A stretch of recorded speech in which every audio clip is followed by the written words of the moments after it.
My son called a family meeting. "Mom's losing her mind. We need to act fast," he said. I walked in with my lawyer and smiled. The judge asked to see my medical records. When my doctor spoke, my son's face went white. Because what came next ruined everything he'd planned. Subscribe to the channel, leave your like and comment from which part of the world you are watching. Get comfortable and relax. Let's begin. The text message arrived at 10:07 a.m. Family meeting at your house, 3 p.m. It's urgent, about your well-being. It was from Marcus. I read it twice. The phrasing was deliberate. Your well-being. Not mom or a question, a statement, a summons. I placed my phone face down on the cafe table and finished my tea. The steam rose in a thin, vanishing line. I had learned, over 68 years, to trust the prickle of alarm at the base of my skull. This was not concern. This was protocol. I took my time returning home. I stopped for groceries I did not need. I walked the long way through the park, noting the stubborn green buds on the oak trees. I refused to be rushed by his manufactured urgency. My house, the one Robert and I bought 40 years ago, was my sanctuary. I would not let Marcus's tone pollute it before I even arrived. At 2:55 p.m., I turned onto my street. Two unfamiliar cars were parked in my driveway, a sensible sedan and a darker, official-looking town car. My pace did not change. I walked up the path, my keys a familiar weight. The porch swing, where Robert and I used to sit, was still. I unlocked the door and stepped into the foyer.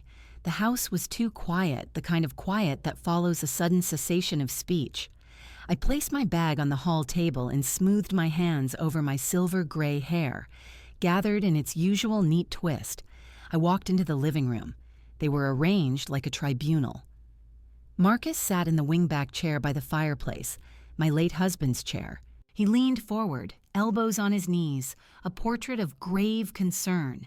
His wife, Chloe, perched on the edge of the sofa, her hands clasped tightly in her lap.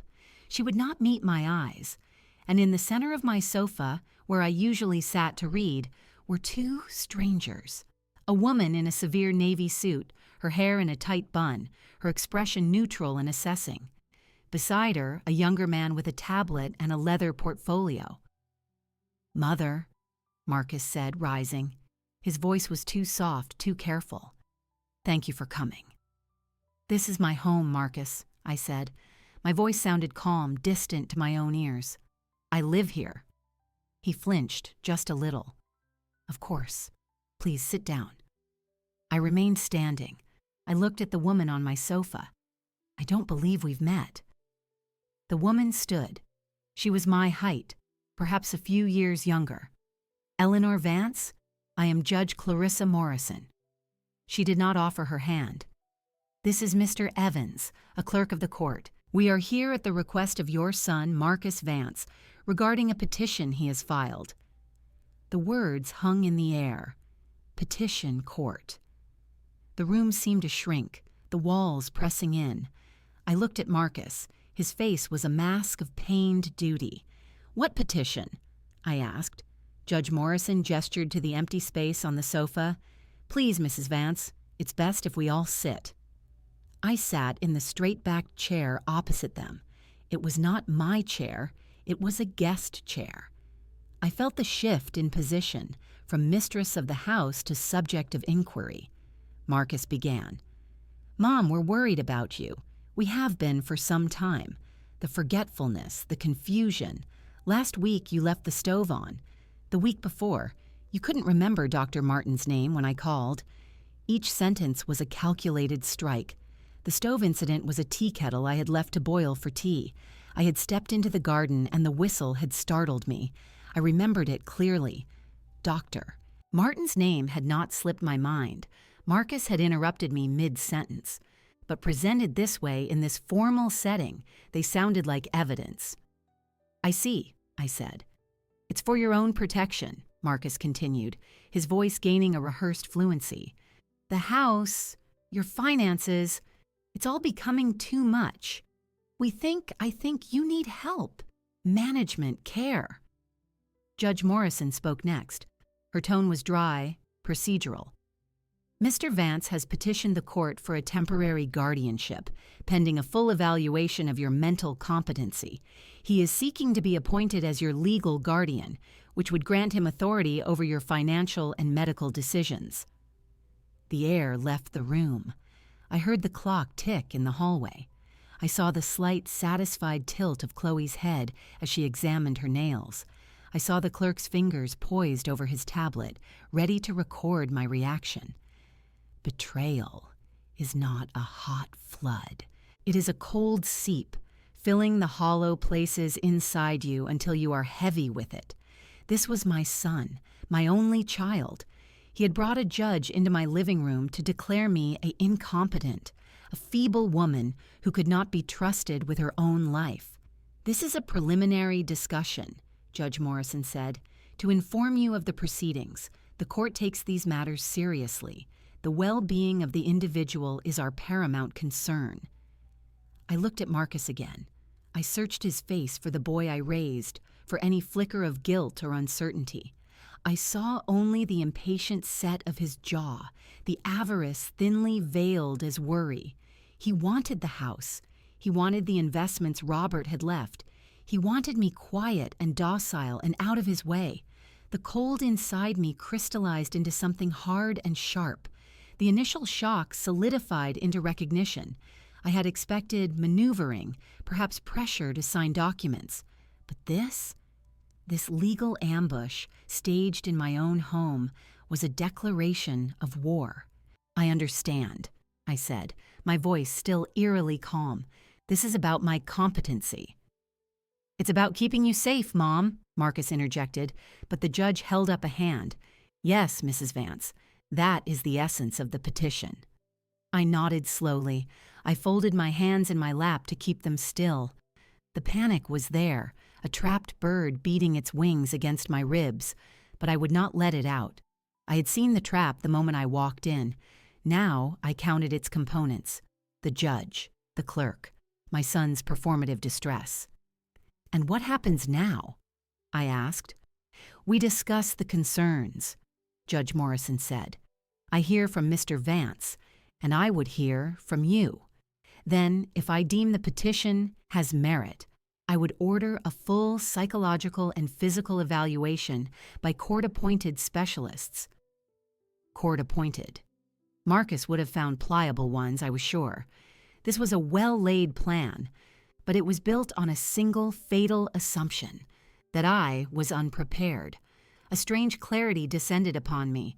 The fear receded. The cold focus returned. They thought they had caught me sleeping. They thought they were the only ones who had consulted calendars and made appointments. I allowed a small, measured breath. I looked from the judge's impartial face to my son's eager one. The machinery of the law had been wheeled into my home to dismantle my autonomy, but I had been reading the manual for months. "I see," I said again. And then, just as Marcus opened his mouth to list another of my supposed failings, a firm, decisive knock echoed from the front door. 3 sharp raps. The sound was foreign in the tense quiet of the room. Everyone started. The clerk looked up, confused. Judge Morrison's eyebrows lifted a fraction. Marcus's head snapped toward the foyer, irritation flashing across his face. "Are you expecting someone, Mother?" he asked, his tone suggesting I had probably forgotten an appointment. I rose from my chair. I smoothed the front of my dress. I met his gaze, and for the first time that afternoon I allowed a very small, very cold smile to touch my lips. "As a matter of fact," I said, my voice clear in the silent room, "I am." I turned and walked toward the door, leaving the tribunal in my living room waiting. My heels were quiet on the hardwood. With each step, the weight of their betrayal lifted, replaced by the steady, certain rhythm of my own countermove. The knock had not been a disruption. It was my entrance cue. I placed my hand on the doorknob. The cool brass was a point of reality in the surreal tableau behind me. I could feel the weight of their stares on my back. Marcus's impatient, Judge Morrison's curious, the clerk's bored. I opened the door. On my porch stood attorney Genevieve Thorne and Dr. Eris Martin. Genevieve wore a tailored charcoal suit, her briefcase in one hand, her posture radiating a serene, unshakable authority. Dr. Martin, in his customary tweed jacket and polished shoes, held a thick, well-organized file folder. Their expressions were calm, expectant, as if arriving for a planned appointment. "Eleanor," Genevieve said, her voice warm but professional. "Right on time." "Thank you for coming," I replied, stepping back to allow them entry. My voice was steady. "Please come in, the others are in the living room." I led them down the short hallway. The sound of our footsteps, 4 sets now, seemed to alter the very atmosphere of the house. As we entered the living room, the effect on its occupants was immediate and profound. Marcus half rose from his chair, his mouth slightly open. Confusion wiped the practiced concern from his face, replacing it with bare astonishment. Chloe's eyes widened, her gaze darting from the newcomers to her husband. Judge Morrison simply observed, her head tilting as she took in the new variables. The clerk's fingers stopped over his tablet. "Mother, who is this?" Marcus demanded, finding his voice. It was higher than before. "These are my guests," I said, returning to my seat. I gestured to the 2 empty chairs I had placed opposite the sofa earlier that morning, a move that had seemed merely tidy at the time. "Please make yourselves comfortable." Genevieve and Dr. Martin sat with a composed grace that contrasted sharply with the room's tense energy. They placed their respective items, the briefcase, the folder, on the floor beside them. "Your Honor," Genevieve began, addressing Judge Morrison directly, "my name is Genevieve Thorne. I am Mrs. Eleanor Vance's attorney." She then nodded to Dr. Martin. "This is Dr. Eris Martin, Mrs. Vance's primary physician for the last 12 years. A heavy silence followed the introductions. Marcus broke it, a flush rising on his neck. "This is a private family meeting. You can't just—" "A meeting at which a petition affecting my client's civil liberties is being discussed," Genevieve interrupted, her tone even but firm. She turned back to the judge. "I received a courtesy copy of the filing this morning, Your Honor. Given the gravity of the allegations and the unorthodox manner of this initial contact, I deemed it necessary to be present."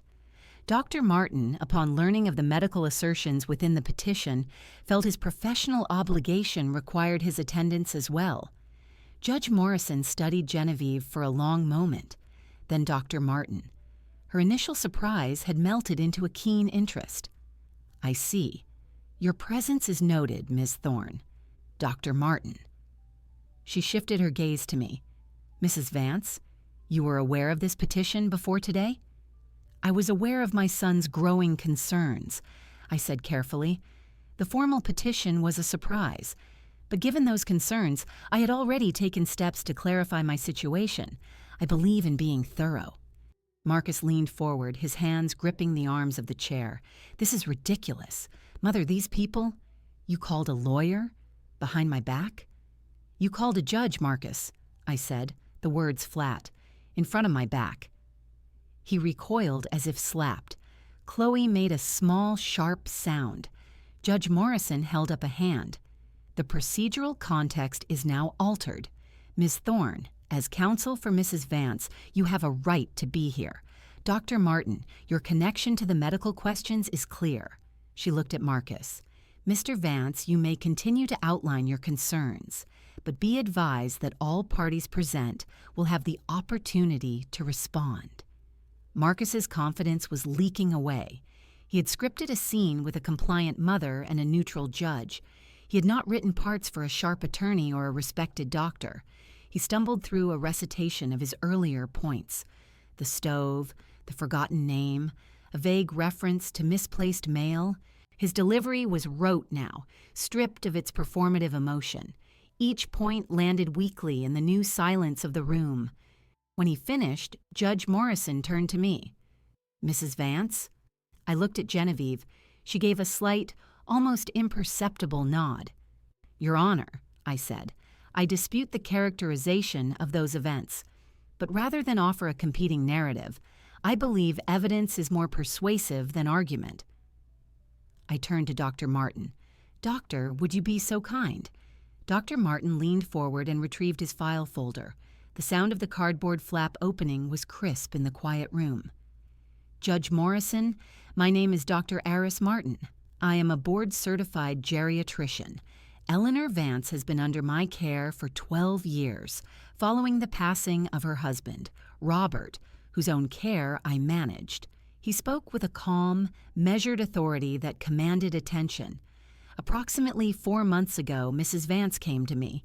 She expressed a desire for a comprehensive, baseline assessment of her cognitive and physical health. She cited a personal interest in proactive wellness, which I encouraged." Marcus stared, his face paling. He had not known about this. "The assessment," Dr. Martin continued, "was conducted over 3 separate appointments.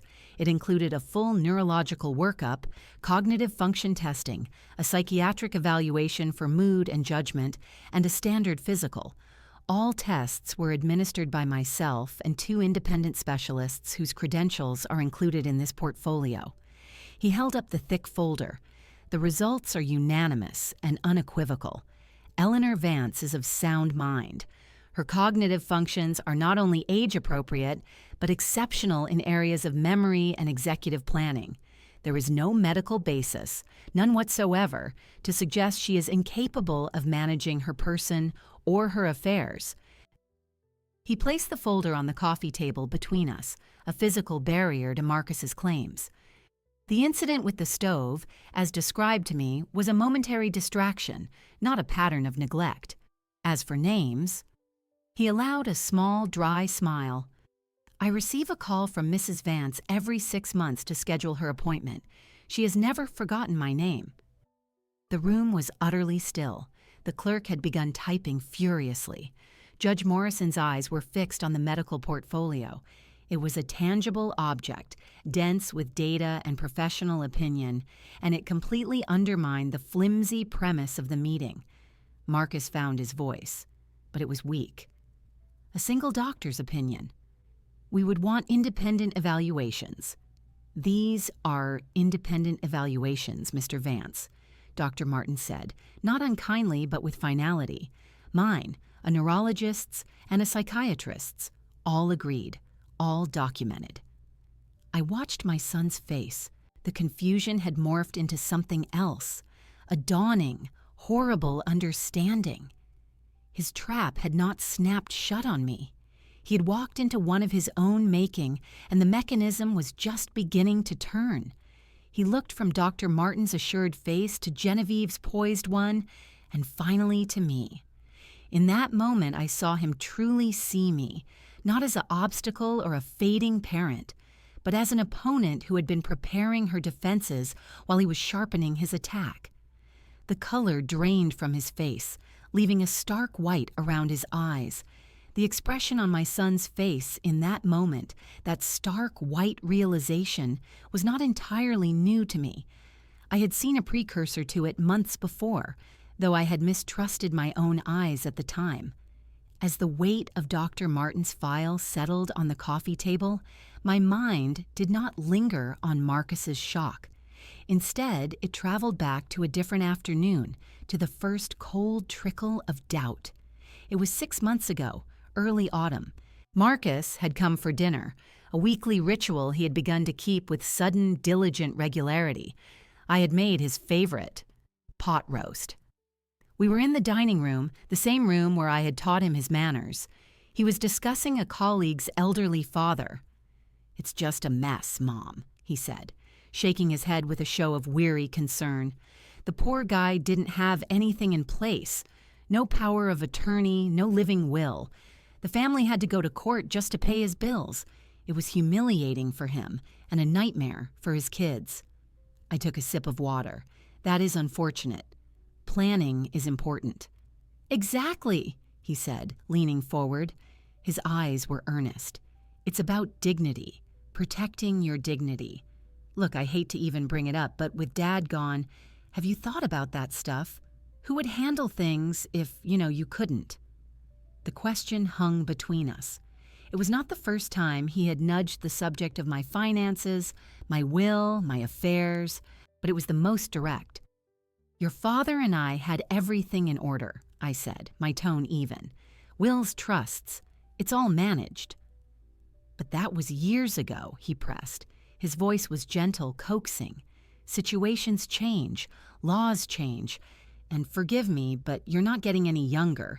Maybe it's time to update things, simplify. I could help. I could be your power of attorney. It would just be a formality, a safety net, so you wouldn't ever have to worry." A safety net. The phrase felt sticky, insidious. I looked at him, my only child, and tried to see the little boy who needed help tying his shoes. I saw a man in his mid-40s, his gaze a little too intense, his posture a little too eager. "I'll consider it," I said, a non-answer designed to end the conversation. He seemed to accept it, changing the subject to the weather. But the seed was planted, and in the weeks that followed, it began to sprout thin, creeping vines. There was the time I mentioned buying a new reading chair. "That's a big purchase, Mom," he said, not looking up from his phone. "Are you sure your budget can handle that? Maybe I should look over your accounts, make sure you're not being taken advantage of." There was the afternoon he helped me sort through Robert's old study. He lingered over the filing cabinet containing our investment portfolios. "This is a lot to keep track of," he murmured, more to himself than to me. "It would be so much easier consolidated." Then came the doctor's appointment. I had a scheduled checkup with Dr. Martin. The reminder card was on the refrigerator. The morning of the appointment, Marcus called. "Just checking in, Mom." "What are you up to today?" "I have my appointment with Dr. Martin at 2. A pause. "Oh, is that today? I thought it was next week."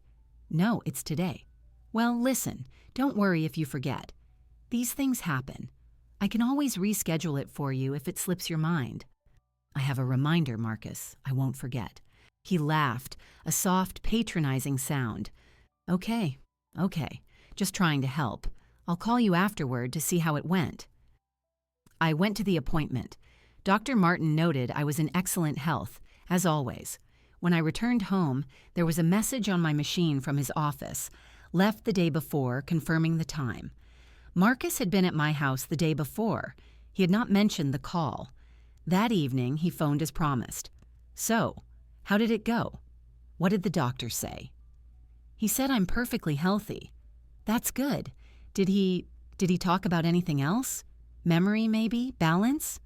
"No, Marcus, he did not." "Huh. Okay, well, that's a relief." But his tone suggested it was not a relief.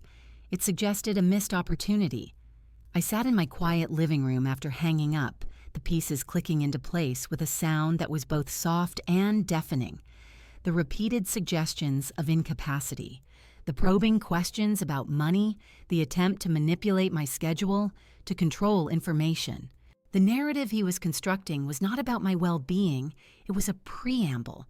He was laying the groundwork, brick by brick, for a case that I was slipping. He was not concerned.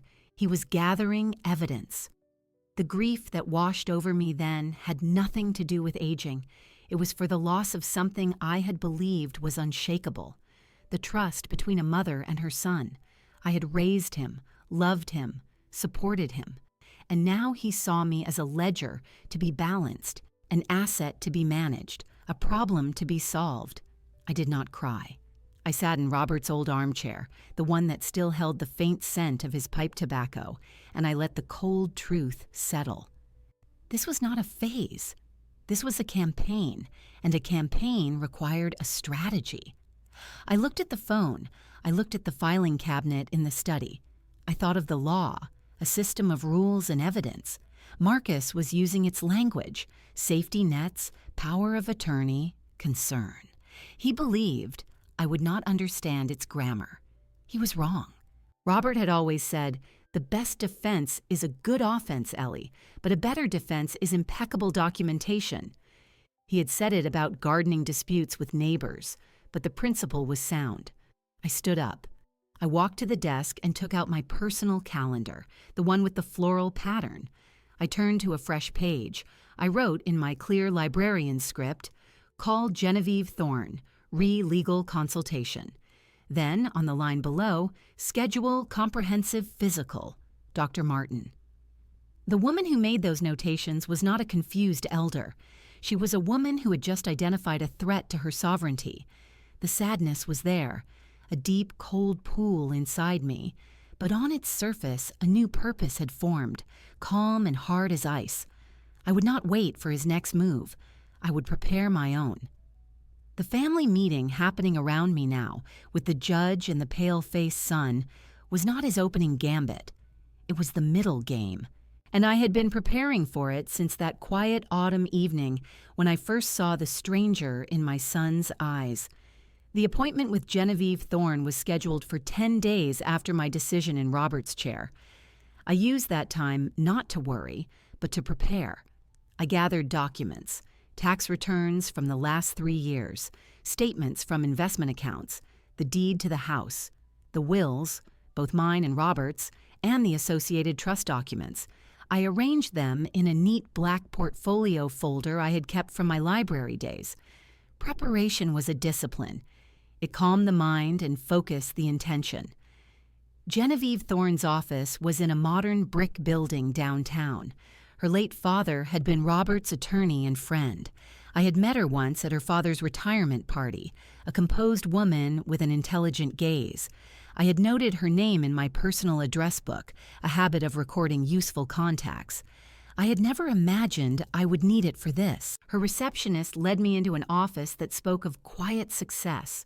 Warm wood bookshelves lined the walls, filled with thick legal volumes. A large window looked out over a small park. The desk was orderly, with just a computer, a phone, and a single framed photograph of 2 teenagers. Genevieve stood as I entered. She was dressed in a deep blue suit, her smile professional but not cold. "Mrs. Vance," she said, extending her hand. Her grip was firm. "It's good to see you again, though I wish it were under better circumstances. Please have a seat." I sat in the comfortable client chair and placed my portfolio on the edge of her desk. "Thank you for seeing me on short notice." "Not at all. When you mentioned it concerned Marcus and some familial concerns, I made time." She settled into her chair, her attention fully on me. "How can I help?" I did not begin with emotion. I began with chronology. Over the past 6 months, my son, Marcus, has initiated a pattern of behavior. It began with suggestions that I update my estate planning and grant him power of attorney. It progressed to questioning my financial decisions and my memory. Last week, he attempted to make me miss a doctor's appointment by misleading me about the date, then questioned me extensively about the results, seeming disappointed they were positive. My voice was steady, each fact laid out like a card on a table. I believe he is constructing a narrative of my cognitive decline. I believe his ultimate goal is to gain control of my assets through legal means, a guardianship or conservatorship. Genevieve listened without interruption. Her expression remained neutral, but her eyes were sharp, absorbing every detail. When I finished, she nodded slowly. "I see." She leaned forward slightly. "And what is it you want to achieve, Eleanor?" "May I call you Eleanor?" "Yes, of course. I want to achieve a state of legal and medical impregnability. I want documentation so thorough and authoritative that any petition he files will be seen for what it is, frivolous and predatory. I do not wish to confront him. I wish to render his weapons useless." A faint smile touched her lips. It was not amusement. It was appreciation. A preemptive defense. It's the smartest kind. To do that, we need 2 pillars. First, an irrefutable medical assessment of your competency. Second, an updated ironclad estate plan that demonstrates your sound judgment and expressly outlines your wishes. The first will rebut his claims. The second will remove his incentive and prove your capacity beyond doubt. "That is my thinking as well," I said. "Good." She opened a fresh legal pad. "Let's start with the medical. Do you have a physician you trust implicitly?" "Dr. Eris Martin. He was Robert's doctor and is now mine. I have already scheduled a comprehensive evaluation with him." She wrote the name down. "Excellent." We will need him to coordinate with at least one independent specialist, preferably a neurologist or geriatric psychiatrist. The reports must be detailed, recent, and unanimous. I will provide you with a list of the specific legal criteria for competency. He can tailor his evaluation to address them directly. I understand. Now, the legal pillar. She gestured to my portfolio. May I? I handed it to her. She opened it and began to page through the documents with a practiced eye. The existing will and trust are solid, but they are 15 years old. The fact that you have not changed them recently could be spun as inertia, or worse, an inability to manage your affairs. We need to update them. Not in major ways necessarily, but enough to show active current engagement. We will also create new documents, a durable power of attorney for finances, a healthcare proxy, and advanced directives. I do not wish to name Marcus to any of those roles, I said firmly. I would strongly advise against it, she agreed. Who would you like to designate? I had considered this. For healthcare, my sister, Margaret in Baltimore. For finances, I would like to name a professional fiduciary, an institution. I do not want this responsibility to fall on family again. Genevieve nodded, making a note. A prudent choice. It removes any appearance of familial conflict or undue influence. We can set it up so the trust requires a certificate of incapacity from 2 independent physicians before any fiduciary authority activates, making it even harder to subvert than a standard guardianship. For the next hour, we worked through details. She explained terms in clear language. I asked precise questions. We discussed the value of the house, the nature of the investments, the contents of the safe deposit box. It was a clinical dissection of my life's work, but in her hands, it felt not like an invasion, but a fortification. The key, Genevieve said, setting her pen down, is that you are doing this from a position of undeniable strength. You are not scrambling in response to a crisis. You are methodically putting your affairs in order, as any responsible person would. The timing in relation to Marcus's actions will be clear to any judge. It shows foresight, not fear. She closed my portfolio and handed it back. My recommendation is this: complete the medical evaluations. Once you have those reports in hand, we will execute the new documents. I will retain copies of everything. Then, we wait. If he does nothing, you have peace of mind and a modernized estate plan. If he files a petition, we respond immediately with our evidence and request sanctions for a frivolous filing. I felt a solidity I had not felt in months. The cold, swirling uncertainty had been given form and structure. That is acceptable. Eleanor, she said, her tone shifting slightly, becoming more personal. This is a terrible thing your son is attempting. It is a profound betrayal. I am sorry you are facing it. I met her gaze. The sympathy was there, but it was not pity. It was the recognition of one professional for another in a difficult situation. Thank you, but sorrow is not a useful tool at the moment. Clarity is. You have provided that. We stood. She walked me to the door.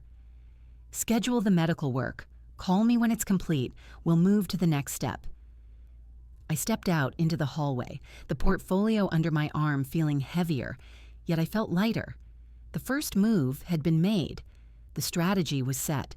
I was no longer a potential victim awaiting an ambush.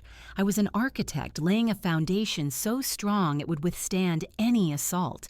The law, which Marcus sought to use as a cage, would be the material of my fortress. My meeting with Genevieve provided the legal framework. The next phase required a different kind of authority.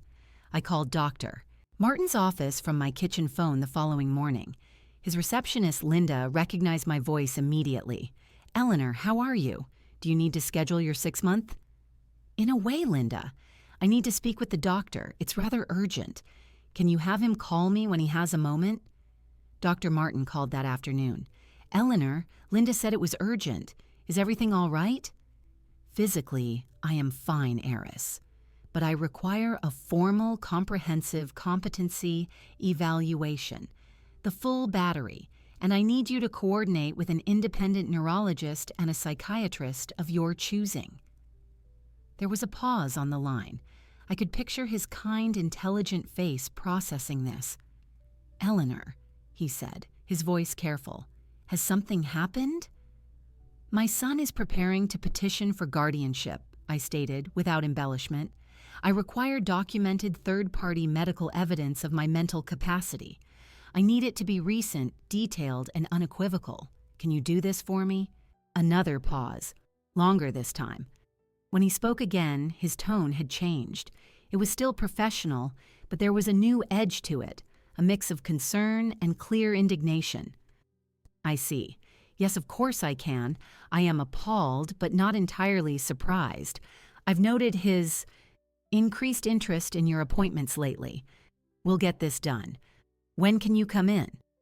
The following week began what I privately termed my medical tour. The first appointment was with Dr. Martin in his familiar office. The usual pleasantries were absent. He had a thick packet of forms and tests ready. "This will be tedious, Eleanor, but thoroughness is the point," he said, putting on his reading glasses. "We'll start with the physical, then we'll move to the cognitive assessments." The physical was standard. Blood pressure, heart rate, reflexes, balance. He took his time, his movements precise. He asked detailed questions about my diet, exercise, sleep patterns, and medication. He noted everything. After the physical, he gestured for me to sit at the small table by the window. "Now, the cognitive work," he said, opening a binder. "These are standard instruments. The MMSE, the MOCA. They test orientation, memory, attention, language, visual, spatial skills. They are simple but designed to detect impairment."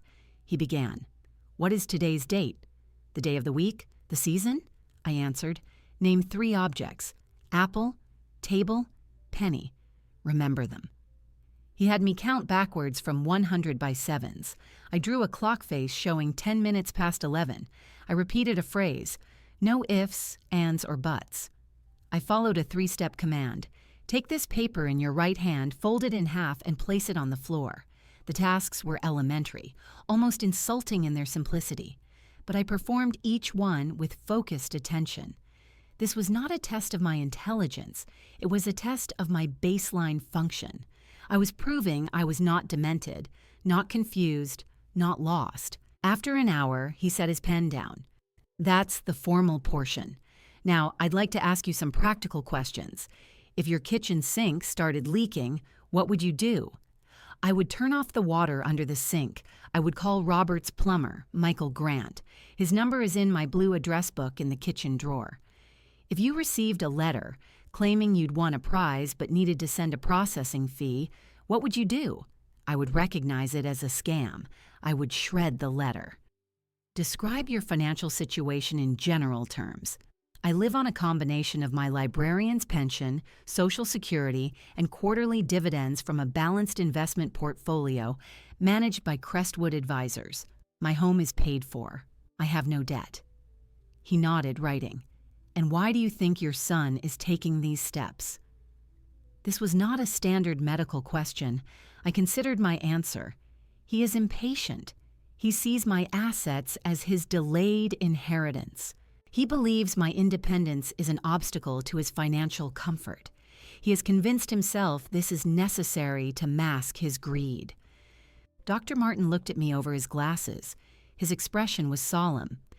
"Your insight is clinically sound, Eleanor, and heartbreaking."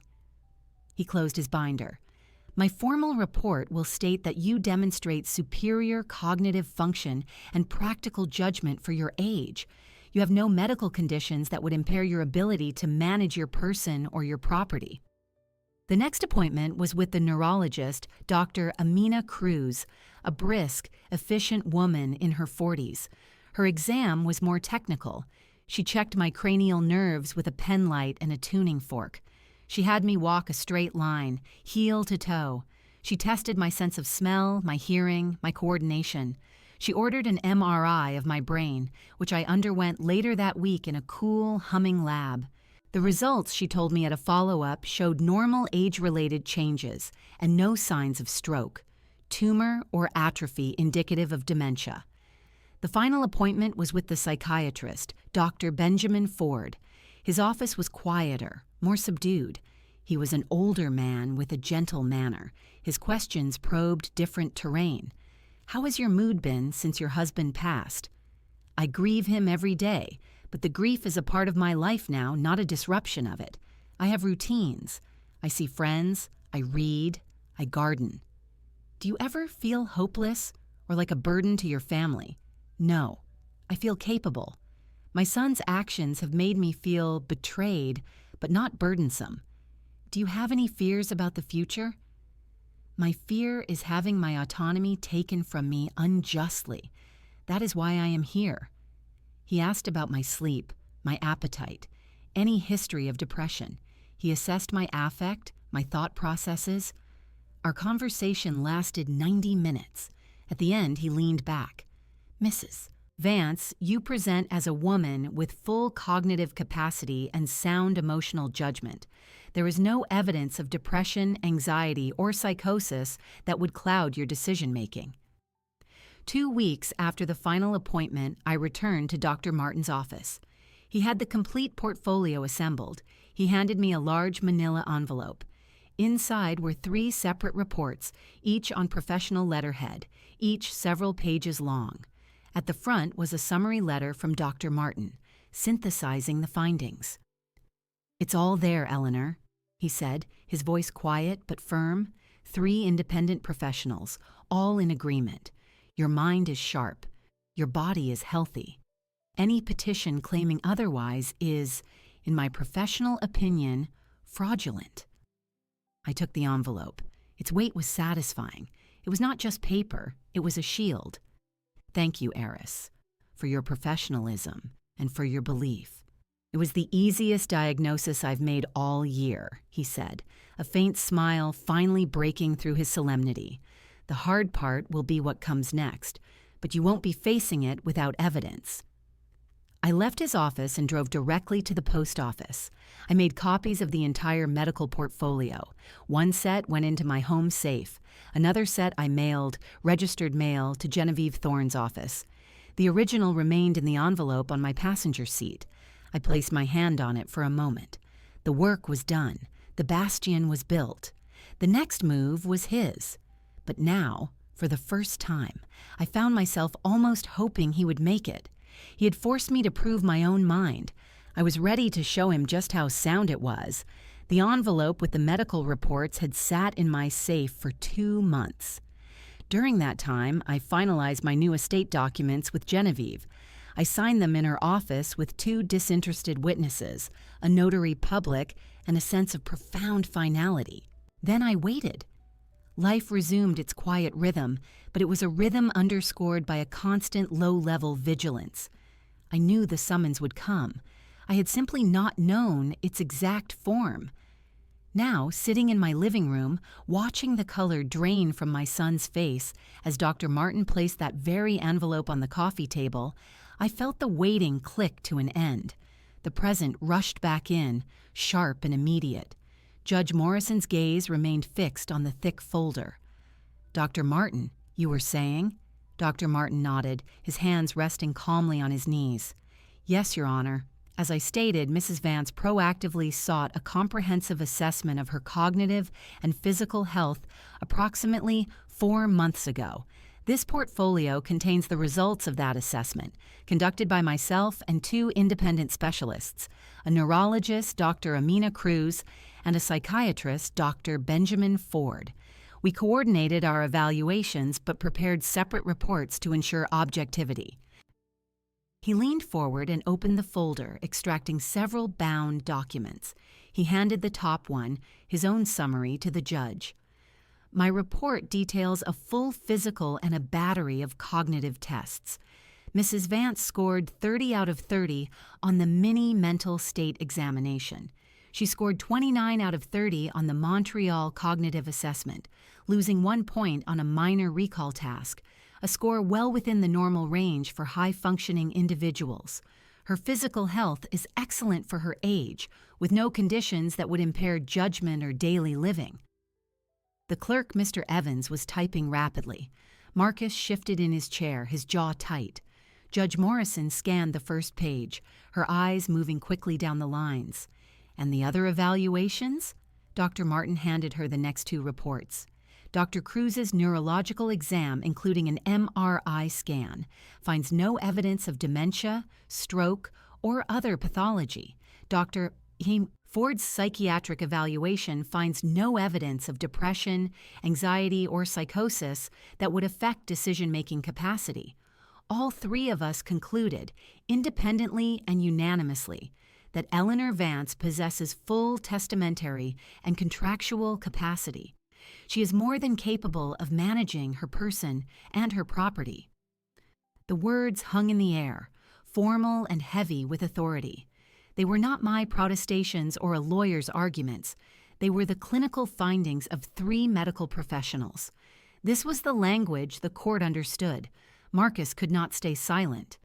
Your Honor, with all due respect, these are her doctors. Of course they would say that.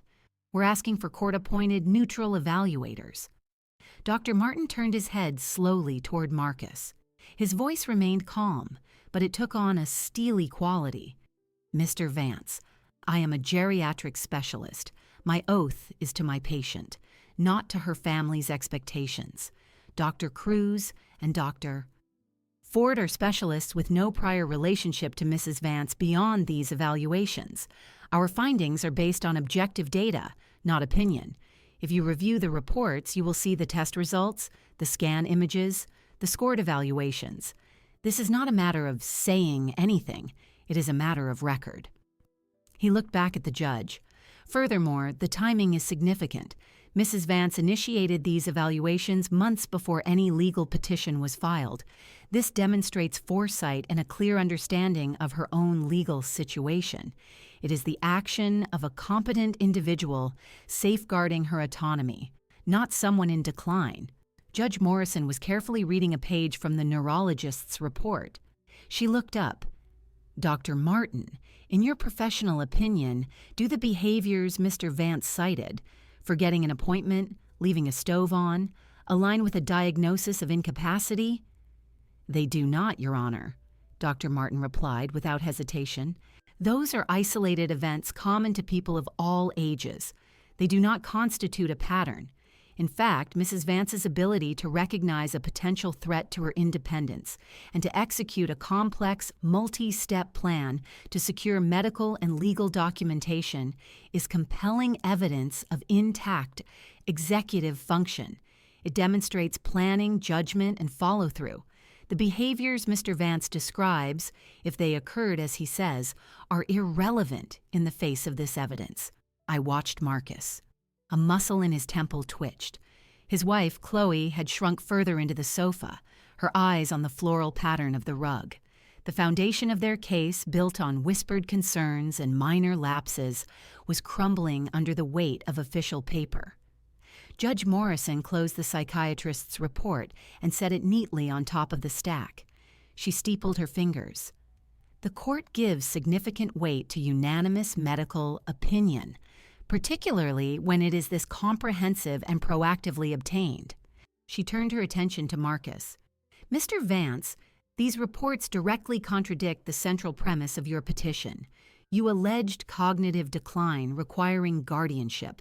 This documentation shows not decline, but sustained capacity. Do you have any contrary medical evidence to present?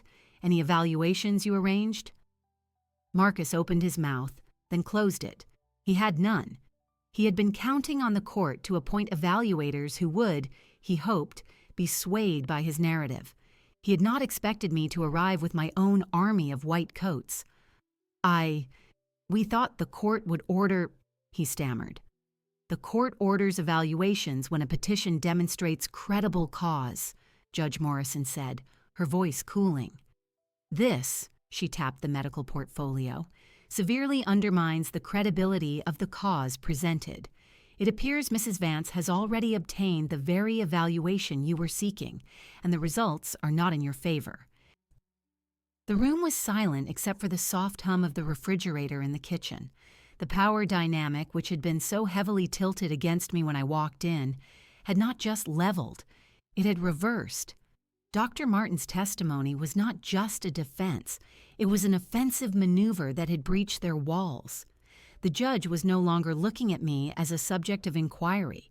She was looking at me as a rational actor who had outmaneuvered her own son, and she was looking at him with a growing, unmistakable skepticism. Judge Morrison's question hung in the air, a verdict in itself. Marcus had no contrary evidence. His silence was more eloquent than any argument. The judge gave a small, acknowledging nod to Dr. Martin, then turned her gaze to Genevieve Thorne. The medical pillar was established. Now it was time for the legal. "Your Honor," Genevieve said, her voice as calm and clear as a still pond. "With the medical question resolved, I would like to address the second issue. Mrs. Vance's testamentary capacity and her expressed wishes regarding her estate. These are not only relevant to competency, but they directly negate any claimed necessity for a guardianship." She opened her briefcase and withdrew a set of documents, each in a separate clear folder. She placed them on the coffee table next to the medical portfolio, a second stack of authoritative weight. 6 weeks ago, after receiving the medical reports, Mrs. Vance engaged my services to update her estate plan. She did so voluntarily, with clear intent, and with full understanding of the consequences. The execution of these documents was witnessed and notarized in my office. I have here the originals. She picked up the first folder. This is a new last will and testament, revoking all prior wills. It is a detailed document that bequeaths specific personal items to friends and family, including her son. The bulk of the estate, including the house and investments, is placed into a revocable living trust. She handed it to the judge. Judge Morrison accepted it, her eyes scanning the first page. "The trust," Genevieve continued, taking up the second, much thicker folder, "is the cornerstone. It names Mrs. Vance as the sole trustee while she is alive and competent. Upon her passing, a professional fiduciary, Crestwood Trust Company, becomes successor trustee. The trust outlines specific distributions to beneficiaries, including Marcus Vance. However," she paused, ensuring the judge was following, "it contains a key provision, Article 7, Section B." Judge Morrison found the section. I had memorized it. Genevieve recited it aloud, her words precise and unemotional. "If any beneficiary initiates or joins in any proceeding to declare the grantor incompetent or to appoint a guardian or conservator for the grantor, and such proceeding is dismissed or adjudicated unfavorably to said beneficiary, that beneficiary shall be deemed to have predeceased the grantor for the purposes of this trust, and their share shall lapse." In the silent room, the legal language was stark. Marcus stiffened. Chloe drew in a sharp breath. "In simpler terms," Genevieve said, looking directly at Marcus now, "if you file an unfounded petition for guardianship against your mother, you disinherit yourself, automatically. The decision is not your mother's at that point, it is the trust's. The provision was Mrs. Vance's idea, a direct response to her concerns about undue influence and predatory behavior." She turned back to the judge. "The existence of this clause, conceived and insisted upon by Mrs. Vance, demonstrates sophisticated estate planning and a clear understanding of potential familial conflict. It is not the product of a confused mind, it is the product of a vigilant one." She presented the next documents. "These are the accompanying instruments: a durable power of attorney for finances, naming Crestwood Trust Company as agent, with a requirement for certification of incapacity by 2 independent physicians before it becomes active. An advance health care directive, naming her sister as proxy, with detailed living will provisions, all dated and executed within the last 45 days. Judge Morrison was flipping through the trust agreement, her expression one of professional interest. This is quite comprehensive, Ms. Thorne. It is, Your Honor, and its recent execution is critical. Mr. Vance's petition suggests his mother is incapable of managing her affairs. Yet here is evidence that she has not only managed them, but is engaged in complex, forward-looking planning that anticipates and neutralizes the very threat he poses. She is legally ensured that attempting to strip her of autonomy results in the loss of the inheritance he seeks.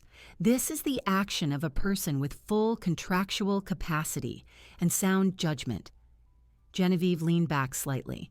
The law favors allowing competent individuals to manage their own lives. Mrs. Vance has provided medical proof of competency. She has now provided legal proof of her ability to plan for her future and protect her assets. The petition before you is not only unsupported by evidence, it is actively contradicted by it.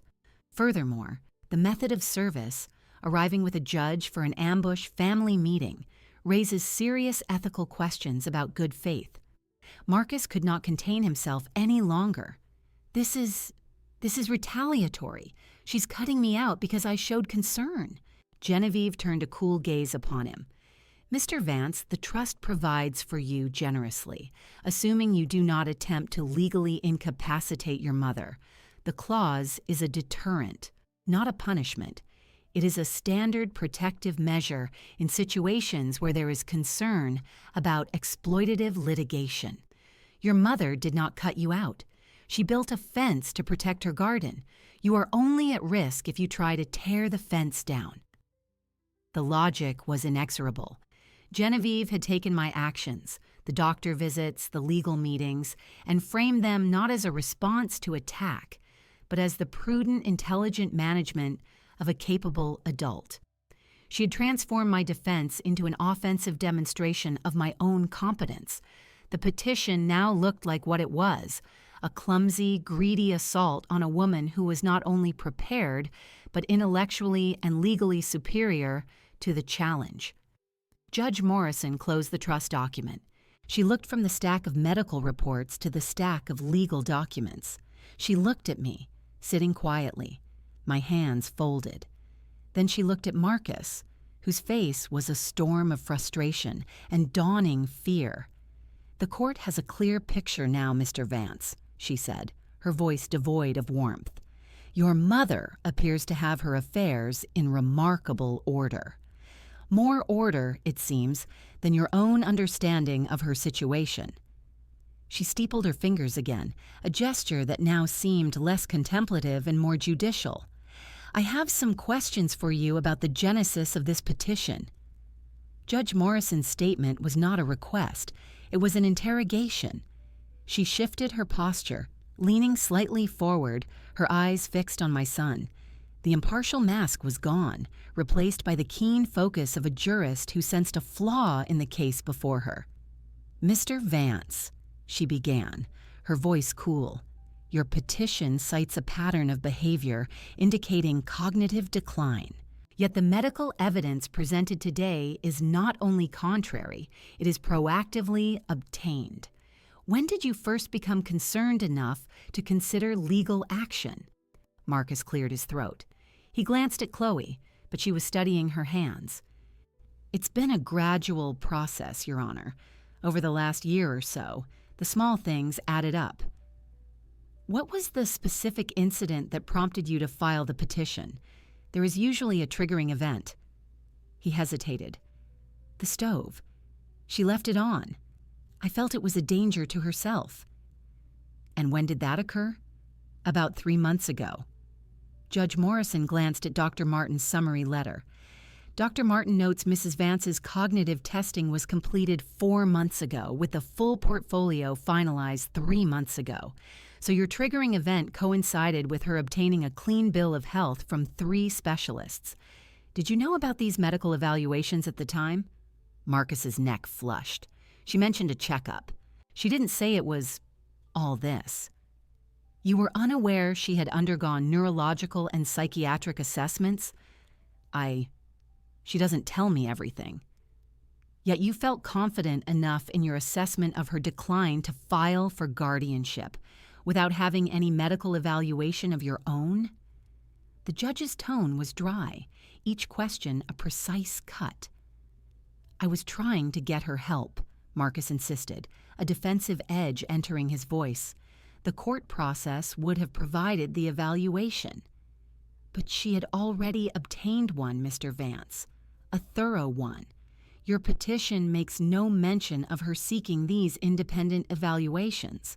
Why not? I didn't think they were relevant. They were her doctors. The neurologist and psychiatrist had no prior relationship with your mother. Their findings are, by definition, independent and relevant. Judge Morrison picked up the trust document. You also state here that your mother's finances are in disarray and vulnerable to exploitation. Yet she has just executed a sophisticated living trust, prepared by a reputable attorney, naming a professional fiduciary. Her financial accounts appear to be in order. Did you review her financial statements before making this claim? Marcus shifted again. I had a general sense. She's secretive about money. A general sense. The judge repeated the phrase slowly. So you petitioned to take control of her assets based on a general sense, while she was, in fact, working with an attorney to formally and legally organize them. Is that accurate?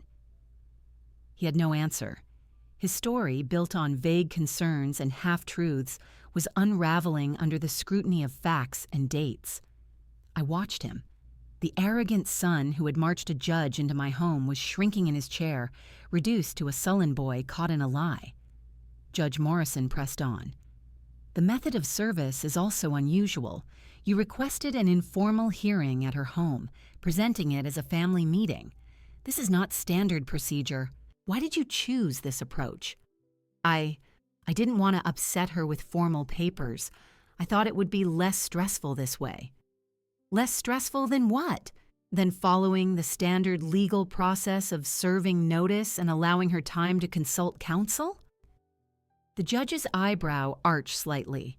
It resulted instead in ambushing her in her own home without her lawyer present, a fact which, I note, has been remedied by her own foresight.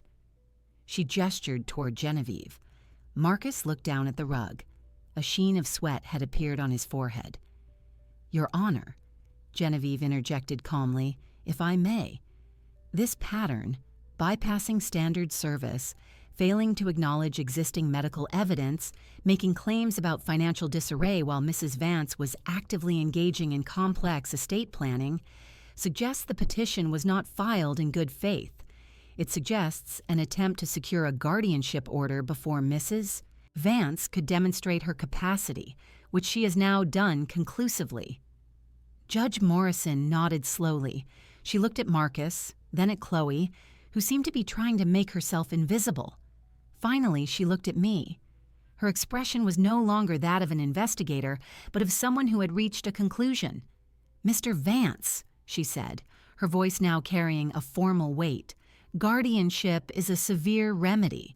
It strips an individual of fundamental rights. It is not for convenience or for managing an inheritance one perceives as delayed. The court's duty is to protect vulnerable persons from actual harm, not from the independent choices of their relatives. She tapped the medical portfolio. You have presented anecdotes. Your mother has presented data. You have alleged incapacity. She has demonstrated capacity through action. You have claimed she needs protection.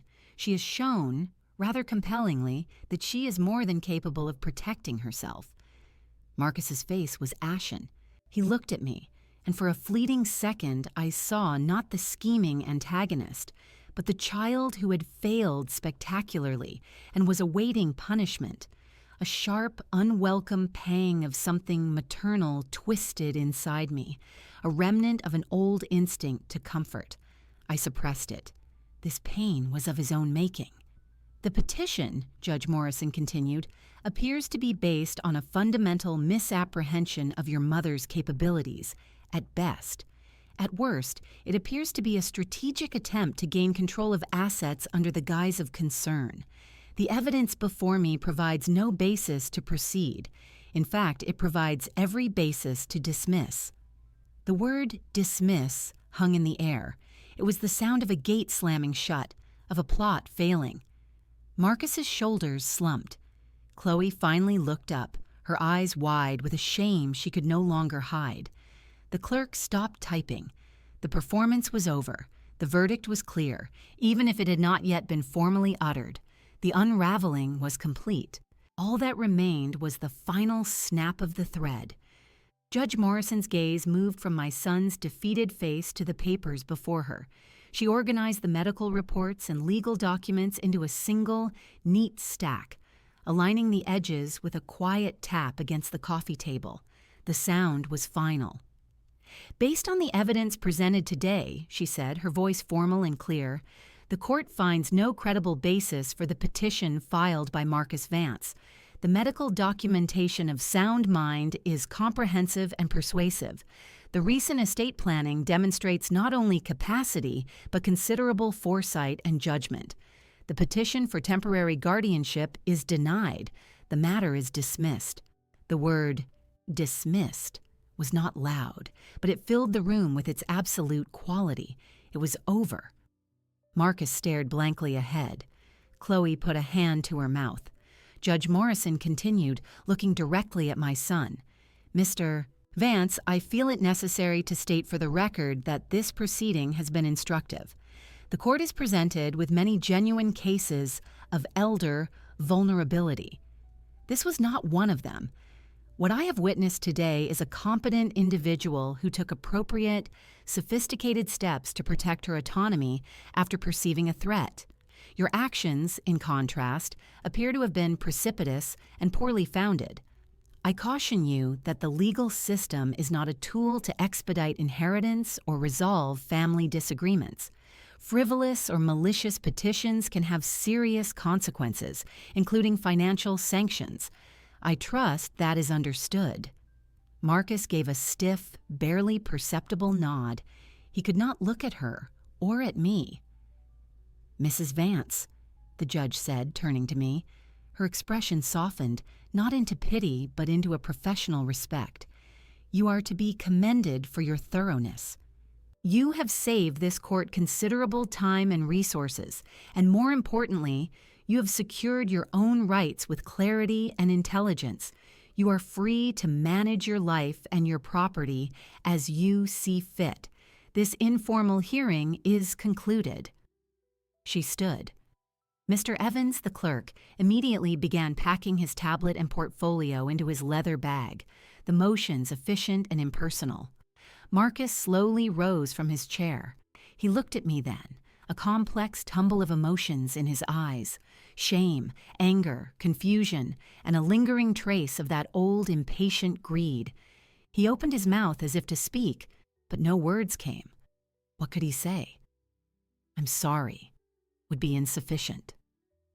"You tricked me" would be untrue. He simply stood there, exposed. Chloe stood beside him, her face pale. She murmured something to him, touching his arm. He shook her hand off, a sharp, irritable motion. Without another word, he turned and walked out of my living room, through the foyer and out the front door. Chloe hurried after him. I heard the door close with a soft but definitive click. Judge Morrison gathered her own copy of the petition and her notes. "Ms. Thorne, Dr. Martin," she said with a curt, respectful nod. Then she looked at me once more. "Good day, Mrs. Vance." "Good day, Your Honor, thank you," I said. She left, Mr. Evans following behind. The sound of their cars starting and pulling away from the driveway seeped into the sudden quiet of the house. And then there were three. The tension that had strung the room taut for the past hour dissolved, leaving a strange, empty silence in its wake. I remained seated. Genevieve let out a slow, controlled breath and leaned back in her chair. Dr. Martin removed his glasses and polished them with a handkerchief from his pocket. No one spoke immediately. There was no celebration, no outburst. The victory was too profound, too laced with sorrow for that. Genevieve was the first to break the silence. "It is done, Eleanor, completely and permanently. He cannot file again on these grounds without facing sanctions. The dismissal is on the record. I nodded. The disinheritance clause stands. It does, and he is now fully aware of it. The petition's failure triggers no consequence, but any future attempt would. Dr. Martin replaced his glasses. Medically and legally, you are insulated. The record is unambiguous. He looked toward the door through which Marcus had exited. His expression was troubled. I am sorry it came to this. For you. Thank you, Eris, I said. The words felt inadequate. Your testimony was definitive. It was factual, he replied simply. I stated facts. They happened to be your facts. I looked at the two of them, these professional allies who had entered my home as my reinforcements and were now sitting in the quiet aftermath. They had not done this for money. Genevieve had charged her standard rate. Dr. Martin had billed insurance. They had done it because it was right and because they respected me. That knowledge was a warmth in the center of the cold triumph. Would you... I began, then paused. Would you stay for a moment? I could make some tea. Genevieve glanced at her watch, a reflexive professional gesture, then smiled, a real, warm smile. I would like that very much. Dr. Martin nodded. I have no more patients today. Tea would be welcome.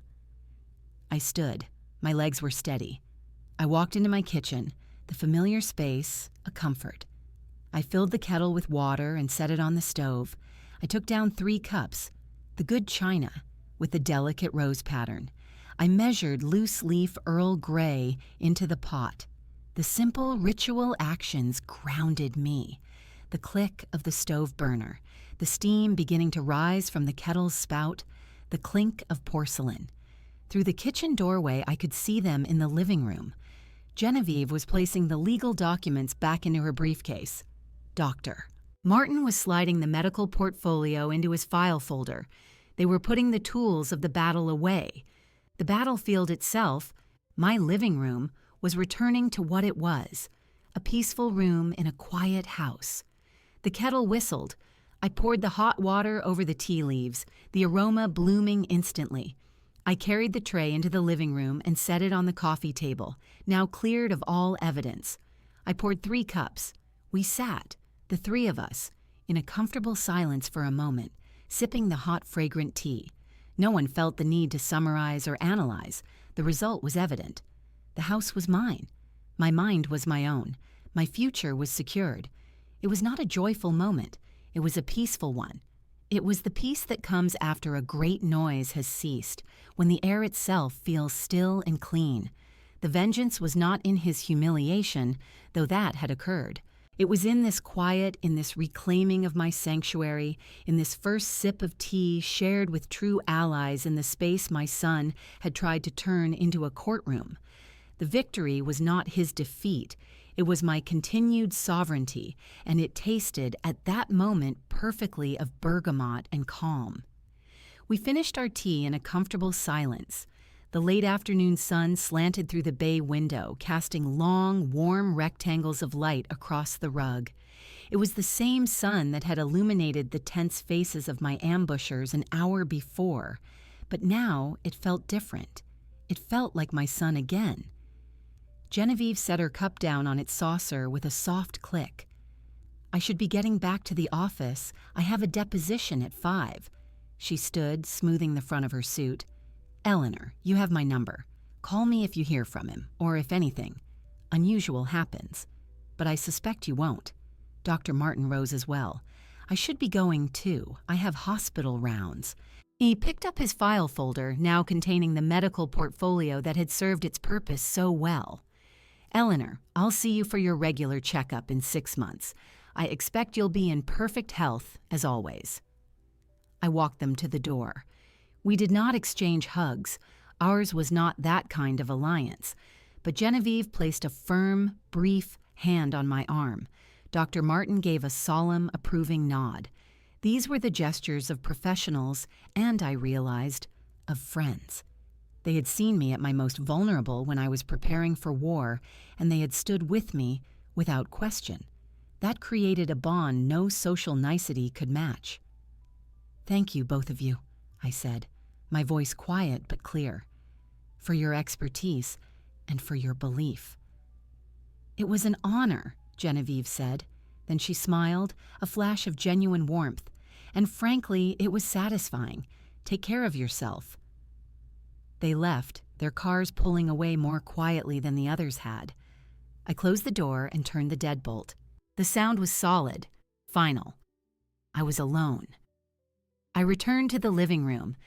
The tea tray sat on the coffee table, 3 empty cups. I carried it to the kitchen. I washed the cups and the teapot by hand, the warm water and the rhythm of the task soothing. I dried each piece and put it back in the china cabinet. I put the kettle away. I wiped the counter. Then I walked back into the living room. I straightened the cushions on the sofa where the judge had sat. I moved the wingback chair back to its proper angle. I picked up a stray pen the clerk had left on a side table and placed it in a drawer. Step by step, I erased the physical imprint of the confrontation. I reclaimed the space. When the room was restored to its normal order, I sat in my usual chair, the one I had avoided during the meeting. I let out a long, slow breath. The quiet was deep and complete. It was not the tense quiet of before, but the peaceful quiet of after. My eyes traveled to the framed photograph on the mantel. Robert, in his favorite sweater, smiling that half smile that held a world of quiet intelligence. We had built this life together. He had trusted me to be its steward after he was gone. For a moment, I let the grief for him surface, clean and sharp as it often was. But tonight, it was joined by another feeling. I imagined him observing the afternoon's events. I could almost hear his voice, low and calm. "Well done, Ellie. You used the rules. You were impeccable." It was not about vengeance. I understood that now, in the stillness. Vengeance would have been about hurting Marcus as he had tried to hurt me. This was about integrity. It was about proving to myself and to any court that my mind was my own, that my choices were valid, that I was not a woman to be managed, but a person to be respected. The defeat of his plan was a byproduct of that proof. I thought of Marcus, driving away in his shame and anger. I felt a mother's sorrow, but it was distant like an old ache. The son I had raised was gone, replaced by a man I did not fully recognize. That loss was permanent. My protection from him was also permanent. The two facts existed side by side. One did not cancel out the other. They simply were. The phone rang, startling in the quiet. I looked at the clock. It was just past 5. I did not move to answer it. It rang 4 times, then stopped. The answering machine in the kitchen clicked on. After the beep, a voice filled the silence. "Mom, it's Marcus. Listen, I guess you're not there, or you're not picking up. I just wanted to... I don't know what to say. What you did today, it was... clever." He paused, and I could hear his struggle, the search for a narrative that would salvage his pride. "Maybe we can talk sometime, when things calm down." "Okay, bye." The machine clicked off. The room was silent again. I felt nothing. No urge to call back, no spike of anger, no flood of forgiveness. His words were just sounds. They required no response. The time for talking was past. The law had spoken. My actions had spoken more clearly. I stood and walked to the front window. The street was quiet in the early evening light. My neighbors were coming home from work, walking their dogs, beginning their nightly routines. The ordinary world was continuing. My world within these walls was secure. I had my books. I had my garden waiting for spring planting. I had my sister in Baltimore to call tomorrow. I had my routines. I had my peace. This was the new chapter, not one marked by conflict or legal drama, but by the quiet, steadfast rhythm of a life lived on one's own terms. It was a life I had fought for today, not with shouts, but with documents and diagnoses and the calm certainty of being right. I turned away from the window.